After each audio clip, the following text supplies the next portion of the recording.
નમસ્કાર મિત્રો, ફરી એકવાર આપણી યુટ્યુબ ચેનલ પર નવા વિડીયો સાથે આપનું હાર્દિક સ્વાગત કરું છું। જો તમે આ ચેનલ પર નવા હો તો આપણી ચેનલને સબસ્ક્રાઈબ કરી લેજો, જેથી આપને સરકારી તેમજ પ્રાઇવેટ ભરતી વિવિધ યોજનાને લગતી અવનવી અપડેટ્સ મળતી રહે। અને જો તમે અમારા વોટ્સઅપ ગ્રુપમાં જોડાયા ના હો તો તેની લિંક નીચે ડિસ્ક્રિપ્શન બોક્સમાં આપેલી છે, ત્યાંથી તમે જોડાઈ શકો છો, જેમાં આપને વિડીયોને લગતી ડેઇલી પીડીએફ તેમજ અન્ય ભરતી વિશેની તમામ માહિતી મળી રહેશે। નમસ્કાર મિત્રો, તો વાત કરશું મિશન વાત્સલ્ય યોજના અંતર્ગત આવેલી ભરતી જાહેરાત વિશે। મિત્રો તમે જોઈ શકો છો, ગાંધીનગર જિલ્લામાં વિવિધ કાર્યરત જે જિલ્લા બાળ સુરક્ષા એકમ છે તેમજ સરકારી બાળ સંભાળ ગૃહ છે ફોર બોયઝ, જેમાં વિવિધ જગ્યાઓ માટેની ભરતી જાહેરાત આવેલી છે। વિગતવાર જોશું શૈક્ષણિક લાયકાત, પગાર ધોરણ તેમજ ઇન્ટરવ્યૂ માટેની તારીખ। તો તમે જોઈ શકો છો મિત્રો, 11 માસના કરાર આધારિત જગ્યા ભરવા માટેની અહીંયા જાહેરાત આવેલી છે। ગુજરાત સરકારના સામાજિક ન્યાય અને અધિકારિતા વિભાગ ગુજરાત રાજ્ય ગાંધીનગર દ્વારા અમલમાં મુકાયેલ મિશન વાત્સલ્ય યોજના અંતર્ગત ગાંધીનગર જિલ્લામાં કાર્યરત જિલ્લા બાળ સુરક્ષા એકમ, સરકારી બાળ સંભાળ ગૃહ ફોર બોયઝ સેક્ટર 17 તથા સરકારી બાળ સંભાળ ગૃહ સેક્ટર 19 ગાંધીનગરની સંસ્થા માટે 11 માસના કરાર આધારિત ફિક્સ પગારથી તદ્દન હંગામી ધોરણે મંજૂર થયેલી જગ્યાઓ ભરવાની થાય છે। જેમાં તમે જોઈ શકો છો, જિલ્લા બાળ સુરક્ષા એકમ ગાંધીનગર માટે સરકારી બાળ સંભાળ ગૃહ ફોર બોયઝ સેક્ટર 17 ગાંધીનગર તેમજ સરકારી બાળ સંભાળ ગૃહ સેક્ટર 19 ગાંધીનગર માટેની આ જગ્યાઓ છે। ઉપરયુક્ત કચેરી 1 તેમજ 2 સંસ્થા માટે નીચેની દર્શાવેલ જગ્યાઓ ભરવા માટે ઓપન ઇન્ટરવ્યૂ તારીખ 5 ડિસેમ્બર 2024 રોજ, સમય સવારે 9:30 વાગે, જિલ્લા બાળ સુરક્ષાની કચેરી એ બ્લોક, ભોંયતળિયે સહયોગ સંકુલ બિલ્ડિંગ, સિવિલ હોસ્પિટલની સામે, પથિકાશ્રમની બાજુમાં, સેક્ટર 11 ગાંધીનગર ખાતે આયોજન કરવામાં આવેલું છે। મિત્રો ઉમેદવારે જાતે સ્વખર્ચે હાજર રહેવાનું રહેશે। વિગતવાર જોઈએ શૈક્ષણિક લાયકાત, પગાર ધોરણ, તો તમે જોઈ શકો છો, જિલ્લા બાળ સુરક્ષા એકમ ગાંધીનગર માટે એકાઉન્ટન્ટ એટલે કે હિસાબનીશ માટેની એક જગ્યા છે મિત્રો, જેમાં પગાર ધોરણ 18,536 જે પર મંથ અહીંયા માનદ વેતન મળવાપાત્ર થશે। શૈક્ષણિક લાયકાતની વાત કરીએ તો graduate in commerce, mathematics degree from recognise university.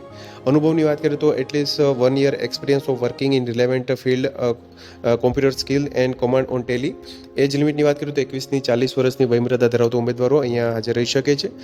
ત્યારબાદ તમે જોઈ શકો છો, સરકારી બાળ સંભાળ ગૃહ ફોર બોયઝ સેક્ટર 17 ગાંધીનગર ખાતે જે પીટી ઇન્સ્ટ્રક્ટર કમ યોગા ટ્રેનર તેમજ હાઉસકીપર માટેની એક જગ્યા છે, જેમાં પીટી ઇન્સ્ટ્રક્ટર કમ યોગા ટ્રેનર માટે 12,318 રૂપિયા સેલેરી તેમજ હાઉસકીપર માટે 11,767 રૂપિયા સેલેરી મળવાપાત્ર થશે।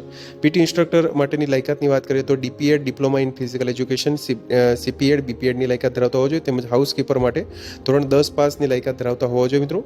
જેમાં જે પીટી ઇન્સ્ટ્રક્ટર માટેની જે અનુભવની વાત કરીએ તો at least 1 year experience in relevant field, age લિમિટની વાત કરીએ તો 21 થી 40 વર્ષ તેમજ હાઉસકીપર માટે પણ 21 થી 40 વર્ષની વય ધરાવતા ઉમેદવારો અહીંયા ઇન્ટરવ્યૂમાં હાજર રહી શકે છે। ત્યારબાદ બાળ સંભાળ ગૃહ સેક્ટર 19 માટે હેલ્પર કમ નાઇટ વોચમેન માટે ફક્ત પુરુષ ઉમેદવાર માટેની એક જગ્યા છે, જેમાં પગાર ધોરણ 11,767 રૂપિયા રહેશે। ધોરણ 10 પાસ થયેલા ઉમેદવારો અહીંયા હાજર રહી શકશે। વયમર્યાદા 21 થી 40 વર્ષની રહેશે। ઉપરોક્ત જગ્યા માટે ઈચ્છુક ઉમેદવારોએ જે એક કરતાં વધારે જગ્યાઓ માટે અલગ અલગ અરજી, સાદા કાગળમાં પૂરું નામ, સરનામું તેમજ સંપર્ક નંબરની વિગતો તથા પુરાવાઓની સ્વપ્રમાણિત નકલ સાથે આપવાની રહેશે। અને જે તે કચેરી સંસ્થા માટે અરજી કરેલ હોય તે કચેરી સંસ્થાનું નામ, નંબરની વિગતો તથા પુરાવાઓની સ્વપ્રમાણિત નકલ સાથે આપવાની રહેશે। અને જે કચેરી સંસ્થા માટે અરજી કરેલ હોય તે સંસ્થાનું નામ અને જે પોસ્ટ માટે અરજી કરેલ હોય તે પોસ્ટ જગ્યાનું નામ સ્પષ્ટ ફરજિયાત અરજીમાં દર્શાવવાનું રહેશે મિત્રો। ઉપરોક્ત જે ઉમેદવારે જે દર્શાવેલ તારીખ, સમય અને સ્થળે પોતાના શૈક્ષણિક લાયકાત, અનુભવના અસલ પ્રમાણપત્રો સાથે રાખવાના રહેશે તેમજ પાસપોર્ટ સાઇઝના 2 ફોટો, ઓળખના પુરાવાની નકલ તેમજ સરકાર માન્ય કોઈપણ એક પુરાવો, જેમાં આધાર કાર્ડ, પાન કાર્ડ, ઇલેક્શન કાર્ડની અસલ સાથે રાખવાની રહેશે। જન્મ આધાર, સ્કૂલ લિવિંગ પ્રમાણપત્ર, એસએસસી બોર્ડ ક્રેડિટ પ્રમાણપત્ર, જેમાં જન્મ તારીખનો આધાર હોય તે તમામ પુરાવાની અસલ તેમજ સ્વપ્રમાણિત નકલો છે તે જે સમય સવારે 9:30 થી 10:30 કલાક સુધીમાં ફરજિયાત રજીસ્ટ્રેશન કરવાનું રહેશે નકલો સાથે। રજીસ્ટ્રેશનના સમય મર્યાદા બાદ આવેલ ઉમેદવારનું રજીસ્ટ્રેશન કરવામાં આવશે નહીં તેમજ મૌખિક ઇન્ટરવ્યૂને પાત્ર ગણાશે નહીં। ઉપરોક્ત જગ્યાઓ માટે પૂરતા પ્રમાણપત્રો રજૂ ન કરેલા ઉમેદવારો મૌખિક ઇન્ટરવ્યૂને પાત્ર રહેશે નહીં તેમજ ઉપરોક્ત 11 માસના કરાર આધારિત ભરતી બાબતનો આખરી નિર્ણય છે તે જિલ્લા ભરતી પસંદગી સમિતિ ગાંધીનગર હસ્તક રહેશે મિત્રો। તો તમે જોઈ શકો છો મિત્રો, ગાંધીનગર ખાતે આવેલી જિલ્લા બાળ સુરક્ષા એકમ તેમજ સરકારી બાળ સંભાળ ગૃહ જે છે મિત્રો, જેમાં વિવિધ જગ્યાઓ અંતર્ગત આ ભરતી માટેની જાહેરાત છે 11 માસના કરાર આધારિત, જે દિવ્ય ભાસ્કર ચરોતર આવૃત્તિમાં 28 નવેમ્બર 2024 રોજ ભરતી માટેની જાહેરાત આવેલી છે મિત્રો। તો મિત્રો, જો વિડીયો પસંદ આવ્યો હોય તો લાઇક કરજો તેમજ તમારા મિત્રો સુધી શેર કરજો। વધુમાં ચેનલને સબસ્ક્રાઈબ કરી લેજો, જેથી આપને આવી વિવિધ માહિતી મળતી રહે। મિત્રો, વિડીયો જોવા બદલ આપનો ખૂબ ખૂબ આભાર।